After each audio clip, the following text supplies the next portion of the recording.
জয় যিশু।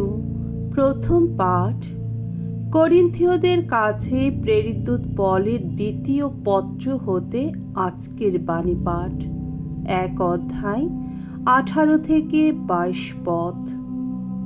যিশু হ্যাঁ আর না মেশানো কথার মানুষ ছিলেন না, তার মধ্যে হ্যাঁ ছাড়া আর কিছুই ছিল না। প্রিয়জনেরা, সত্যময় ঈশ্বর নিজেই তো সাক্ষী আছেন, তোমাদের কাছে আমরা কখনো হ্যাঁ আর না মেশানো কথা বলি না। কারণ আমরা অর্থাৎ আমি নিজে, সিলভানুস আর তিমথি, যার কথা তোমাদের কাছে প্রচার করেছি, ঈশ্বরের পুত্র সেই যীশুখ্রিস্ট তো হ্যাঁ আর না মেশানো কথার মানুষ ছিলেন না, তার মধ্যে হ্যাঁ ছাড়া আর কিছুই ছিল না। ঈশ্বর যা কিছু প্রতিশ্রুতি দিয়েছেন সেসব তো তারই মধ্যে হ্যাঁ লাভ করেছে। তাই তাকেই স্মরণ করে আমরা আমেন শব্দটি উচ্চারণ করে ঈশ্বরের মহিমা বন্দনায় আমাদের সম্মতি জানাই। আসলে স্বয়ং ঈশ্বরই তোমাদের ও আমাদের সকলকে খ্রিস্টের সঙ্গে সুদৃঢ় বন্ধনে মিলিত করে রাখেন। তিনি আমাদের অভিষিক্ত করেছেন, আমাদের চিহ্নিত করেছেন তার আপন মুদ্রাঙ্কনে। তিনি আমাদের অন্তরে পবিত্র আত্মাকে অর্পণ করেছেন, তার ভাবী দানের যেন অগ্রিম রূপ। প্রভুর বাণী। ঈশ্বরকে ধন্যবাদ।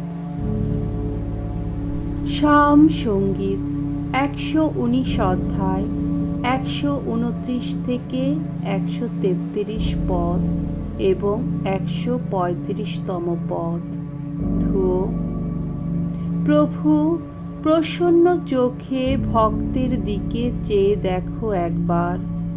তোমার প্রতিটি নির্দেশ বাণী কতই না অপরূপ, আমি তাই সযত্নে সেগুলি পালন করি। তোমার বাণীর অর্থ ফুটলে হৃদয় আলোয় ভরে, সরল চিত্ত মানুষের মনে জাগে বিচার বোধ। তোমার আদেশ শোনার জন্যে কতই ব্যাকুল আমি, কেমন যেন হাঁপিয়ে মরি আমি। ওগো, আমার দিকে ফিরে তাকাও, আমায় দয়া করো। তোমার নামটি ভালোবাসে যারা, তাদের যেমন দয়া করে থাকো তুমি।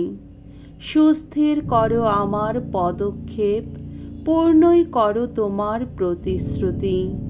আমার ওপর কোনো অধর্ম প্রভুত্ব যেন না করে। ওগো, তোমার এই সেবকের প্রতি এবার প্রসন্ন হও তুমি। তোমার বিধি নির্দেশের মর্ম কথা আমায় বুঝতে শেখাও। বাণী বন্দনা। জয় জয় প্রভুর জয়। মানুষদের সামনে তোমরা হয়ে ওঠো জ্বলন্ত প্রদীপের মতো। তোমাদের সৎকর্ম দেখে পিতার বন্দনা গান করুক সবাই। জয় জয় প্রভুর জয়। মঙ্গল সমাচার। মথি রচিত মঙ্গল সমাচার 5 অধ্যায় 13 থেকে 16 পদ। তোমরা যেন এই জগতের আলোরই মতো। যিশু একদিন তার শিষ্যদের এই কথা বললেন, তোমরা যেন এই পৃথিবীর নুনেরই মতো। কিন্তু নুনের নিজস্ব স্বাদটা যদি একবার নষ্ট হয়ে যায়, তাহলে কি করেই বা তাকে আবার নোনতা করা যাবে? সুতরাং তা আর কোনো কাজেও লাগবে না, তখন তা শুধু বাইরে ফেলে দেওয়াই যেতে পারে, যেখানে লুকে যাবার সময় তা মারিয়ে চলে যাবে। আবার তোমরা যেন এই জগতের আলোরই মতো। পাহাড়ের ওপর কোনো শহর তো কখনো মানুষের চোখের আড়ালে থাকতে পারে না। বাতি জ্বালিয়ে লোকে তা কখনো ধামার নিচে রাখে না, বরং রাখে বাতি দানে।